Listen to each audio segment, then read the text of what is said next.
Okay, I'm here with Dan Patton, mortgage broker from BM Select, and I'm going to ask Dan about the recent Bank of Canada interest rate hike. So yesterday, today's Thursday, on Wednesday, June 1st, the Bank of Canada raised interest rates or the prime rate by 0.5 point.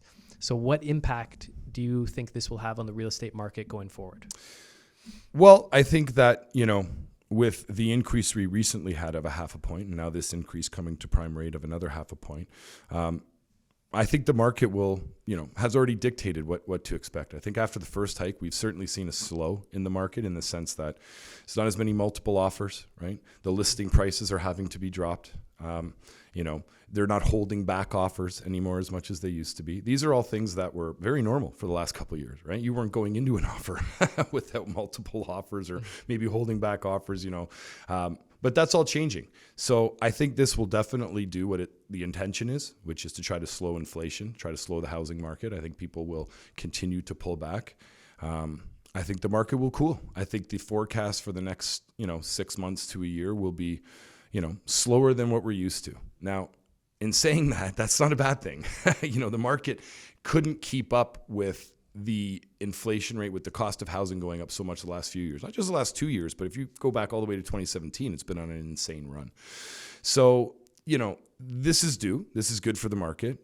We have to get housing under control. We have to, put in measures to slow this insanely hot real estate market. And the best thing that they can do to do that is to increase prime rate. So yes, 0.5 point to prime rate, roughly, this could equal, per 100,000, another $30 to a variable rate mortgage, another $30, $40. So, not every bank increases rates. Check with your bank. Some banks offer a variable rate where the payment doesn't change. Only the interest to principal portion changes. Other banks, your payment changes. The interest and the principal stays the same. So you're paying less principal, but the payment stays the same. That's right. When you have what's called like a freeze payment, like a variable like that, where the payment just stays the same, when prime rate goes up and rates go up, your principal and interest change. Your principal amount lowers and your interest portion changes. So that's actually really interesting from a real estate investor's perspective, because your numbers can stay in line and your cash flow can stay consistent. Yeah. And for first-time home buyers too, because a lot of the time, first-time home buyers and investors, they want the benefit of the low rate, the variable rate, because we all know variable rate's lower. Even still with this increase, it's still significantly lower. How much lower? Well, fixed rates today, depending, it used to be a simple question of, hey, what's your best fix? What's your best variable? Now things like, well, is it a rental? Do you want a 30-year AM? Do you want a big bank? Do you want a 25-year AM? These are all things that can play into rates. So roughly today, as we sit here, what is it, June 2nd, 2022? Yeah. You're looking somewhere around 4.5 to maybe 4.79, 4.89 on a 5-year fixed rate. And variable today, see, the trick today is variable prime rate's still 3.2 today, but at the end of the month, in July 1st, it's going to go up. That's the plan. The overnight rate has gone up 0.5 point. Prime rate will follow starting in July.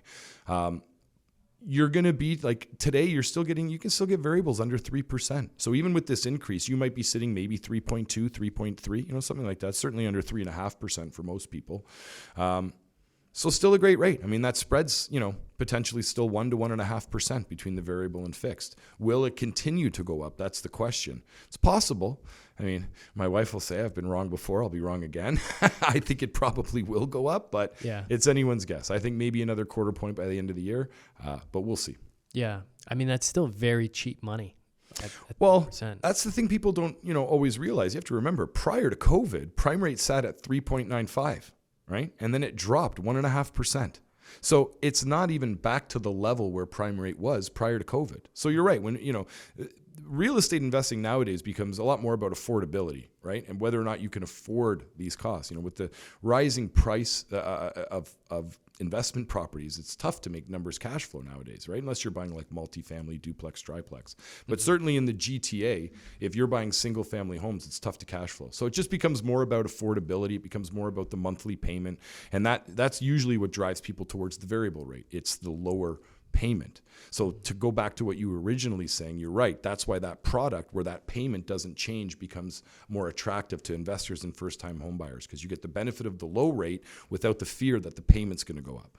But that's not every bank. Not every bank has that product. Some banks will have that product and charge a premium on the interest rate to get that. So check with your bank to see if you have that product. Some people like it. Some people prefer their payment to go up. It's really just a matter of, it's like property taxes, right? Some people like when the bank pays the property taxes, and other people will say, I hate that the bank does that. So it's really just more about personal preference. Yeah, I like it. Just don't even have to think about it. That's they like take care of too. it. Other people don't, they'd rather just pay it on their own, which I get too. I mean, I get it, but I'm more of like convenience. Yeah, it's one less to do. Yeah, exactly.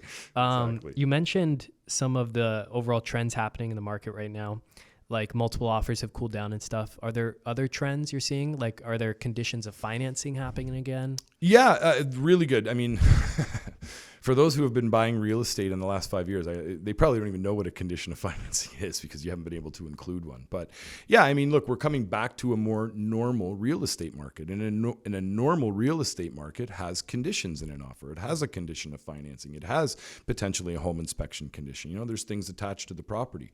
And remember, that's for the buyer's protection, right? In a hot market, the thing is in a hot market, it may dictate that the least amount of conditions on the offer wins the offer, right? That's market conditions. But the reality is there's still risk with any firm offer because no matter what I say, I could run Anthony's numbers. I could tell Anthony, your numbers are going to fit at this bank, and this bank. But the property still has to get approved, right? The applicant still has to get approved. You know, remember, the banks aren't out there, you know, aggressively trying to lend money to investors. We're trying to qualify to borrow money. So the bank may have questions. They may want to look at your overall real estate portfolio, depending on which bank you're going to. They want to see if your existing rentals are performing. So there's a bit of an art when you're buying investment properties. We can never tell somebody you're clear to go in firm, regardless how confident I am on the applicant, because the property has to pass.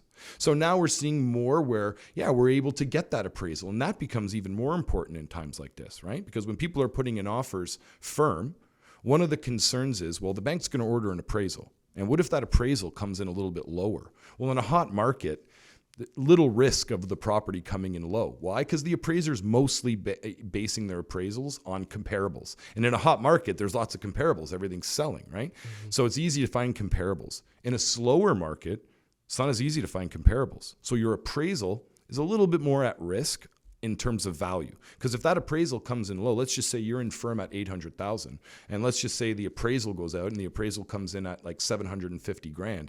Well, the bank's only going to lend you 80% to $750,000, but you're in firm at $800,000. So guess who has to come up with that extra $50,000? Mm-hmm. You, the buyer. Yeah. So you have to be careful on stuff like that. That's all. And in a market where you have the opportunity to include these conditions, that's what they're there for. They're there to protect the buyer so we can clear the appraisal. We can clear the property, not just the applicant. So we are seeing more and more of that. Yeah. Yeah. So I guess this is a question you kind of have to work with your broker or real estate agent with when making an offer. You know, should you include conditions or not? I guess you come from the camp, yes, if you can do it, always do it. But then the real estate agent maybe might have a more on the streets view at things where they're like, hey, if you put conditions on this thing, you're not getting it. Yeah, we never want to have a perceived battle with a real estate agent because I totally get it. Like you said, the market conditions will dictate that potentially the least amount of conditions will win the offer. Mm-hmm. So I don't care. You have to remember, it doesn't matter to me whether the offer comes to me firm or not. It doesn't matter to me. I'm working on the file the exact same way.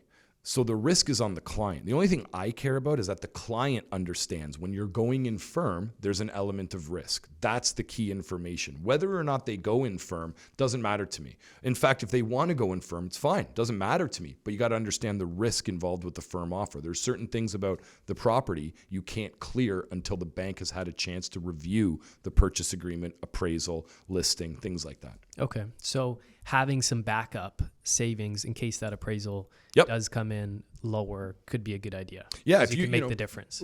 Some of the things you're mostly concerned about with the property is the value, for sure. So if a client has a large HELOC sitting behind them, that's definitely one thing we would go, okay, well, if it comes in a little bit lower, you have the ability to cover that. The zoning of the property is another important thing. We'll get clients that buy a commercial property, but it's being used as residential, or they'll buy a residential home that has a hair salon in the basement. So the zoning and the use of the property is something, remember, the bank hasn't seen the property. So if you're going in with a firm offer, they want to see what's the property being used for? What's the basement? Is it a hoarder house? Is there issues with the roof? The condition of the home is important. We'll get people that say, Dan, I bought this house. It was halfway under renos. I got a great deal on it. I'm going to finish the renos after closing.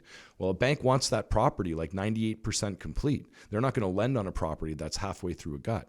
So condition of home, all of these things are important. And yes, having a conversation with your bank or broker up front about the property can definitely help mitigate some of that risk, right? Because if I can look at a listing, if I can have a general conversation with you, and Anthony, you're saying to me, no, Dan, it's a duplex. It's fully renovated. It's ready to be rented. Like I wouldn't see any issues, but I still have to get it cleared from the bank. So it's important to have those convos, try to clear as much of that risk as you possibly can. If you say to me, Dan, it's a hoarder house, I'm going to tell you, Anthony, you should probably have a conditioned finance in there. We got to make sure it passes the appraisal. I might push back a little stronger than I would if you were telling me there's no issues with the property. Okay, so just have an open, upfront, honest conversation and be like, look, here's the honest lay of the land. You know, it's a little rough or it's in mid-gut.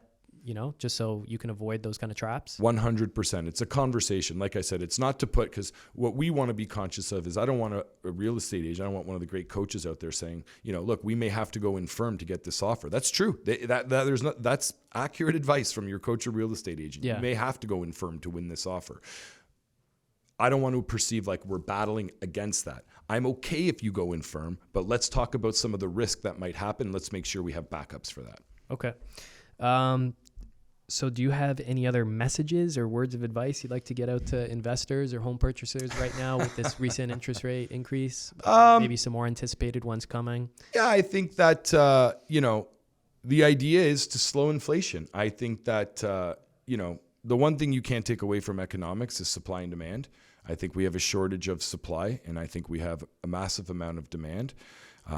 I think we've seen this before. I think we saw something similar, maybe not quite to this degree, but I remember, we saw a little bit of a slowing of the market in 2017, certainly back in 2018. But real estate's long-term. That's what we like about real estate. We look back, not necessarily over the last few months to see how our property is performing, but we look back at it over the last few years. And I think most people that look back on real estate, if they're looking at it from a multi-year perspective, they've done pretty good with their investing. So I would say believe in the long term of real estate. Times like this, it's funny, investors, when the market's hot, investors are buying like everybody else, right? Everybody buys when the market's hot. But when the market slows, investors buy more. Yeah.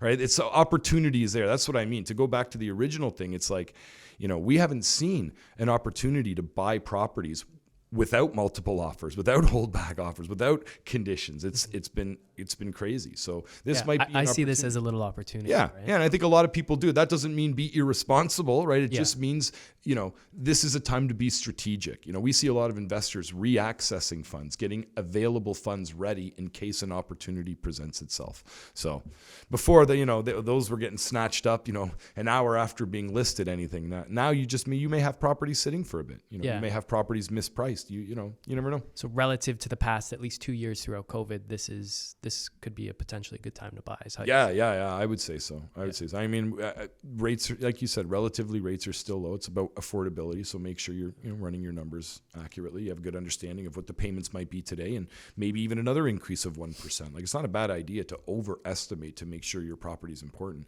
or is cash flowing. But remember too, as an investor, look, we all want to be the nice landlord, and I don't want to sound like I'm not. I want to make sure I take care of my tenants, but it's important to increase rents. That's another cost. As your costs go up, the cost of rent goes up. So, make sure you're having honest conversations. You're increasing your rents as your costs go up. So you're offsetting some of those costs, and that you're just keeping track of your numbers.